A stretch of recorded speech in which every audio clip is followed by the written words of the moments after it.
Dahil sa gitna ng kabukiran nga nag-voice over si Kabalbas, kaya ito, napagpasya na natin ng mga ulit ng bayabas. At siyempre, yun nga, sumunod ang aking mahal na pamangkin. Kaya meron tayong tagahawak ngayon ng camera.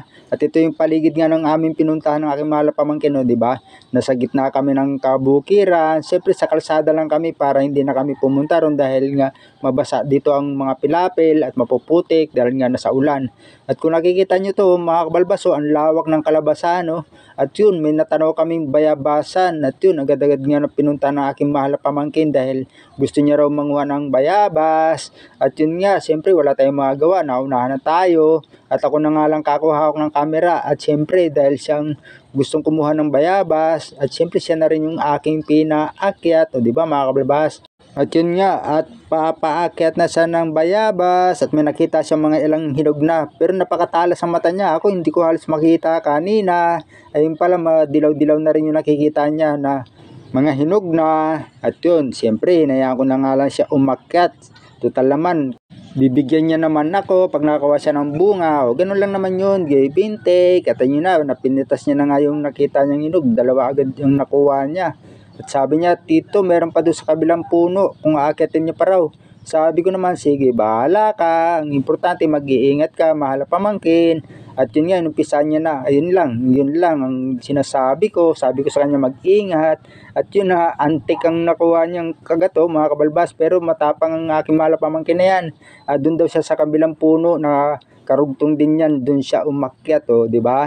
Ganyang katatapang yung mga bata rito sa aming mahal na probinsya, dito sa bukid, o di ba? At kaya yun, nakuha niya agad. At siyempre tingnan natin, hinulog niya lang, o di ba? Marami niya na siya nakuha, siguro mga 6 o 5 yun. At yun nga, nakakuha na siya ng bayabas at magmamadali na siyang umuwi. At gusto pa yata ako iwanan. Sabi ko, ang daya mo naman. Nakakuha ka na ng bayabas, iiwan mo na ako. At yun nga, sabi ko, so weird. At sabi ko, ako naman ang kuna mo ng camera habang naglalakad. Ang daya-daya mo. Ikaw na yata ang nagbablog, hindi na ako eh.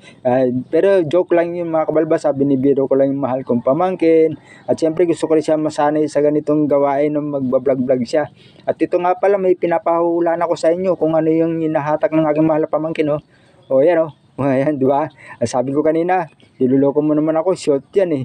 Ayun pala, ayan may pagong pala silang nahuli. Ayan, mapamangkin ko rin yan Yan, anakin ng aking mahal na pinsan. Shoutout sa iyo, Bonbon. At yun nga, sabi ko baka kagatin siya kasi yan ang iniisip ko, yan yung mahabang leeg na pago, ngayon pala hindi. At dahil mahihain nga raw yan, kahit anong gawin nila, binaligtad pa pala nila. At yun nga, dahil kulang pa sa kanila yung nakuwang bayabas, kahit isang piraso, hindi ko nga nahawakan. At siyempre, nagmamadali na lang tayo magluto ng ating kukunin ngayon for today's video. Hulaan nyo, matagal ko na itong hindi nakakain ulit. Simula nga nung nag-dolly-dolly tayo. Siguro mahigit 1 buwan na rin itong hindi ko napipitasan. Itong nakita ko sa tapat ng bintana. May clue ako sa inyo, yan may Chinese. Sa unahan Chinese malunggay. At siyempre, maulan ngayon at napakahirap ng ulam dito sa aming mahal na probinsya, dito sa bukid. At dahil wala nga naglilibot ngayon ng isda o ng mga klase ng mga ulam. Dahil nga umuulan dito, tag-ulan, nahirapan din pumasok ang mga nagtitinda ng mga isda. Kaya kung hindi ka sanay sa ganitong klase ng mga pagkain, mga dahon-dahon, ay magugutom ka. O diba? Yun ang ibig ko sabihin. Kailangan natin matutong kumain ng mga ganito. At saka isa pa, safe to, wala yung insecticide, wala yung spray.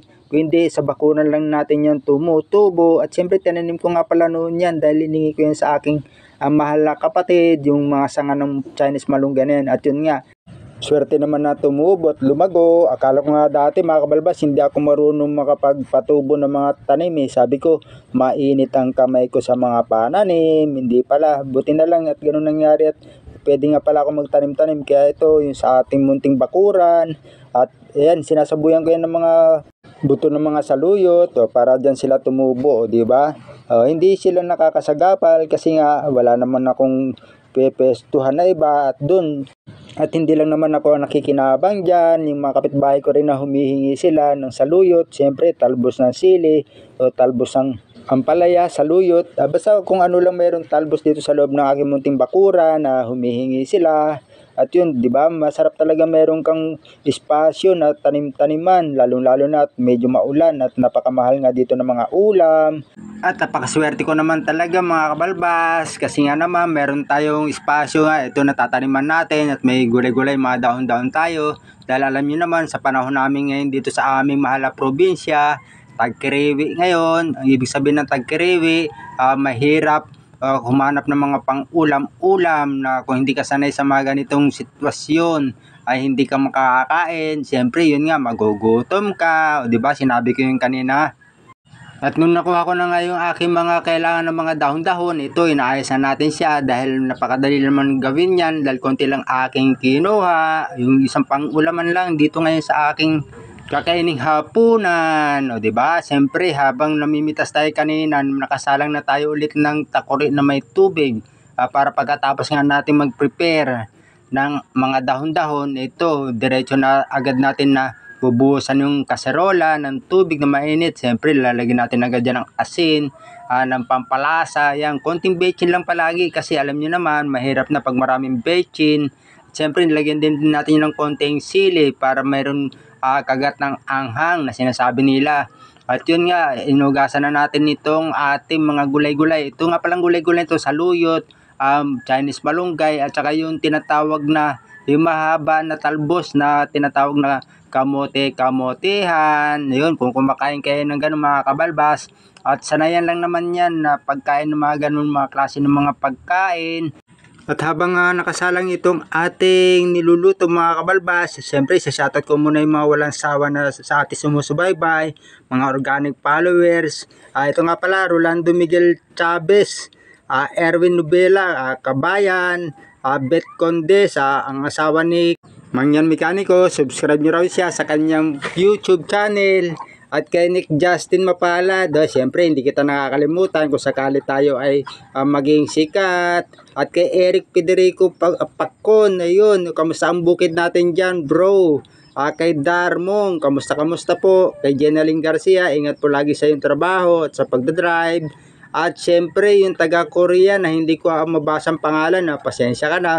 Hindi kasi ako marunong magbasa ng salitang Koreano, di ba mga kabalbas? At siyempre ito, sinasantok na nga natin. Tara, kaya na nga pala tayo mga kabalbas. Ayan hinigop na natin yung sabaw na mainit-init na bagong luto talaga.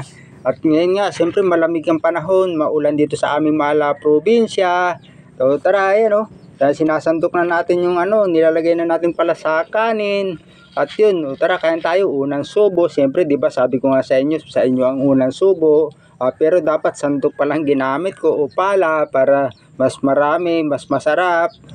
Joke lang po Baka naman seryosohin nyo na naman yung mga bashers. Kamusta rin po kayo? At siyempre, ingat-ingat po tayo lahat ngayon, lalo-lalo na po ngayon na sunod-sunod ang bagyo dito na dumarating sa ating bansa. Napakalakas po talaga mga bagyo at sa kategory pa laging super typhoon. At 'di ba sa ibang bansa nga halos yung mga sasakyan nila doon, kala mo mga karton, mga papel lang na inaanod, napakarami sasakyan. Kaya mga ilang araw lang o mga buwan, marami na naman magbebenta rito sa Pilipinas sa mga sasakyan ng mga binaha. At siyempre, mural nila yun ibebenta, o di ba mga kalbas? Ang gaganda pa naman ng mga model, yung iba, di ba sa Japan, ganun din nangyari, Grabe, sa Japan nangyari, putik talaga rumagasa sa kanila. Kaya ingat tayo, mahalin natin ang kalikasan, okay?